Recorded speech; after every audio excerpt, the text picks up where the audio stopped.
The AFP dismissed reports that ranking rebel leader Adalberto Silva is a peace consultant as claimed by the military group Karapatan. Silva was arrested by military and police operatives in Bacoor, Cavite recently. AFP Public Affairs Office Chief Harold Cabunog said Silva is facing criminal cases filed by the family members of the victims of the NPA purging in Leyte.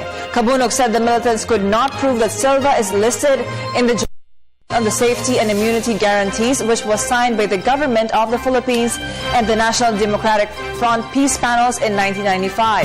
Silva and his wife Sharon Cabusao were arrested during a joint military and police operation in Bacoor City, Cavite last June 2. A certain Isidro de Lima was arrested with them. Burden of proof ay nasa kanilang side.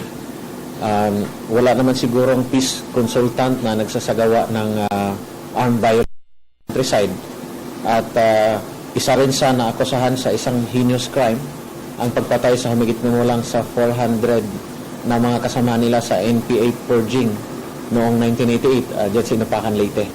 At sa usaping tungkol sa Jasig, walang napatunayan doon sa mga pinangalanan nila ng mga personalities nakakulong ngayon na Jasig protected dahil yung dokumento ay nakorrupt, no? Yung disk na nag-contain sa pangalan ng Jasig protected personalities ay nasira at hindi na nila mapatunayan kung sino mo ngayon dahil sila rin mismo ay hindi nila sinunod ang patakaran o yung usapan na dapat tunay na pangalan at may kasamang picture ang ilalagay nila doon sa naturang dokumento.